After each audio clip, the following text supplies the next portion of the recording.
Lo scorso inverno Cristiano Ronaldo avrebbe pensato seriamente di lasciare la Juventus. Lo rivela France Football, secondo cui era intenzionato ad andare al Paris Saint-Germain perché non vedeva più i bianconeri come il club ideale per raggiungere i suoi obiettivi. Secondo il portale della rivista francese, l'entourage di Ronaldo considerava molto probabile un addio del campione portoghese per Parigi. Il malcontento di CR7 sarebbe iniziato dopo la partita vinta 2-1 contro il Lokomotiv Mosca l'anno scorso a causa della deludente prestazione della Juve. Stando a quanto riferito da France Football, l'attaccante non era scontento ma neanche così contento. Nelle settimane successive Ronaldo avrebbe sognato di giocare con Neymar e Mbappé, ma l'idea di trasferirsi nella capitale francese sarebbe saltata a causa del coronavirus. Edinson Cavani si è preso un breve periodo di riflessione. Fresco dalla fine di contratto con il Paris Saint-Germain, il 33enne uruguaiano ha sul tavolo un'importante offerta del Benfica, che vorrebbe regalare un attaccante top al suo nuovo allenatore, Jorge Jesus.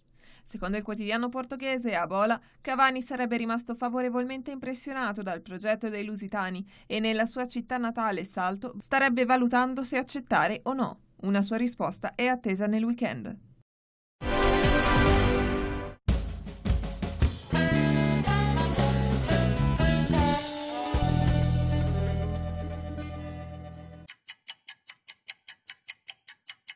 Finito il campionato, ecco le coppe, 29 partite in 16 giorni. Stasera a Gelsenkirchen comincerà l'Inter contro gli spagnoli del Getafe. Conte ha messo da parte le polemiche e ha parlato di partita sporca. L'Inter è più forte del Getafe, ma nel calcio, specie in una partita unica, tutto può succedere.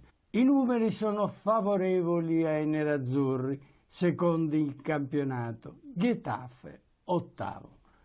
In 38 partite l'Inter ha segnato 81 gol, gli spagnoli 43. L'Inter ha subito 36 gol, il Getafe 37. Ma i nerazzurri hanno avuto lo shock Conte. Quanto influirà? La MotoGP si prepara ad affrontare il terzo appuntamento del mondiale in programma questa domenica a Brno, data che Andrea Dovizioso affronterà con entusiasmo. È una pista che ci permetterà di sfruttare i punti forti della nostra Desmo 16, ma non basta perché dovremo partire subito forte fin dalle libere di venerdì. Ha infatti affermato il pilota della Ducati, che poi ha concluso: a Jerez abbiamo lavorato bene, migliorando giorno dopo giorno, e ora dobbiamo solo consolidare nelle prossime 3 gare tutto ciò che abbiamo appreso finora. Ho grandi aspettative da questa gara.